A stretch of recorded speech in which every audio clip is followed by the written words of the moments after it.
Dog preparation, dog preparation. Dog preparation, dog preparation. Good morning. I just finished varnishing the dog box Johan built. My home is a mess, and we're having this huge coffee to pump me with energy for today. Oh yeah. I'm in a very good mood. The past 2 weeks I've been very sick, and now my body is back and better than ever, which is quite good because I have a shit ton to do before the dog comes. Whew. I put a lot of sriracha.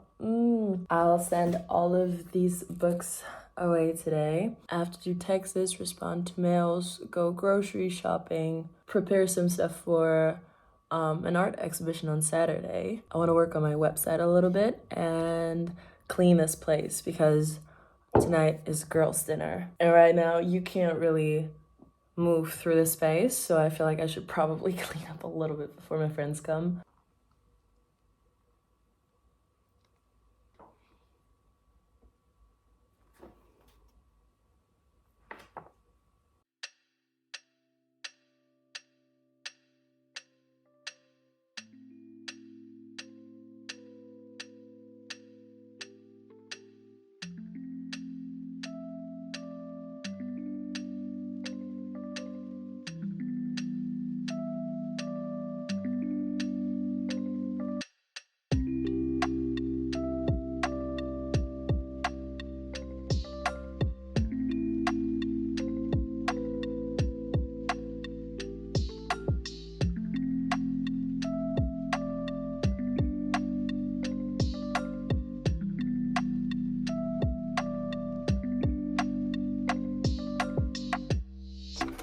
Hello, hi. Some time has passed. It's actually already the end of May, and I thought I'd give you a little run through the past weeks because life's been a bliss. Spring has turned the city into a breathtaking, blooming wonderland, and recently I feel like I've been using my time and energy wisely. So let's rewind to shortly before I got my puppy Momo. It's Friday, so only 3 nights until Momo comes. Tomorrow I am showing and selling my art at a beautiful exhibition, so I still have to prepare some things for that, and I also have to get the last things for the dog. But first, I'm going to the market with Helen.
I've been reflecting on my partying behavior a lot this winter. I'm a very social person. Being in contact and dancing and going out has always felt recharging to me. Last summer has been one of the most beautiful ones of my life. However, it involved a lot of sleepless weekends and hungover days. I think after being isolated for so long, throwing myself into a group of beautiful people and celebrating with them was the right thing to do. I was so grateful to be able to touch and feel and collectively be again. But after a ton of beautiful nightlife memories, I started to question the self-awareness and clarity of the person I was outside of that nightlife.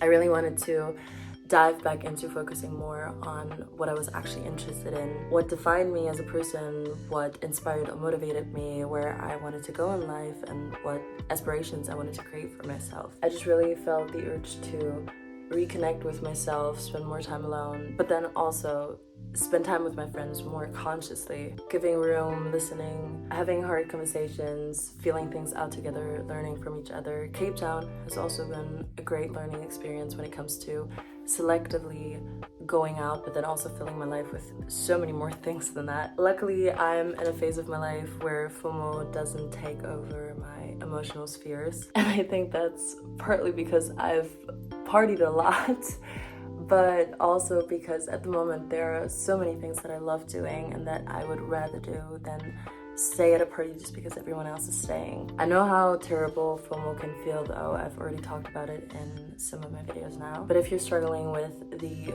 fear of missing out, maybe you could try and build more meaningful connections that can't be torn if the other person does something without you. Find things that fulfill you that you can do on your own. And you know what? Also listen to your FOMO sometimes. Go out and party and you'll see that most of the time, you wouldn't have missed much if you had done something else instead. The exhibition you just saw was a combo of an art gallery and a rave. So having said all of that, I peacefully went home and let everyone else have a wonderful night without me.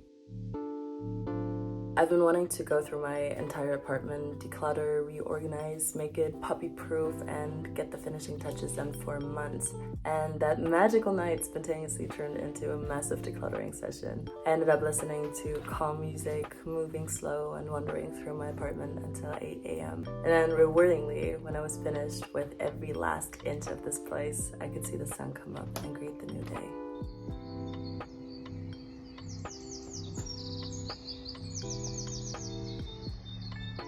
Then finally, the day of days came and it was time to pick up my baby Momo.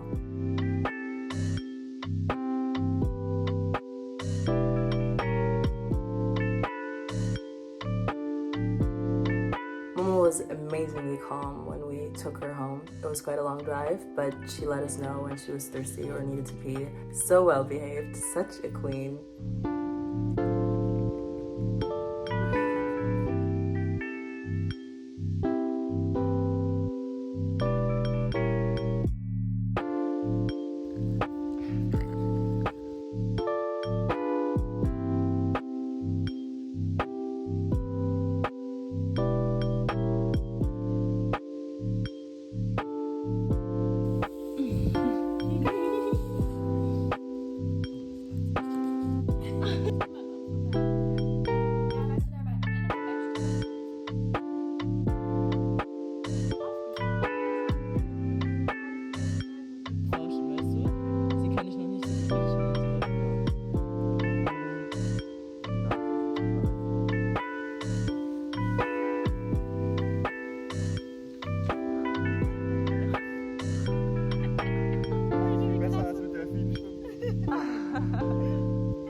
I got into a really smooth flow in my day-to-day life.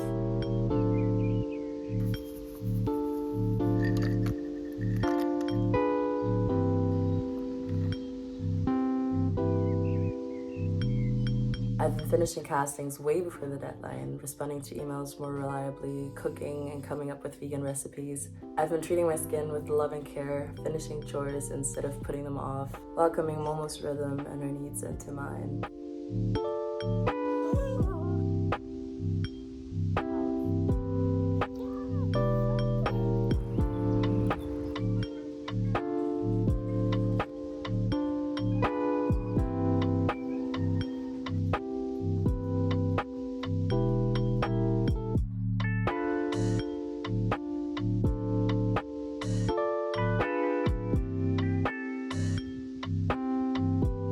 I flew to Stockholm for the first time for a job.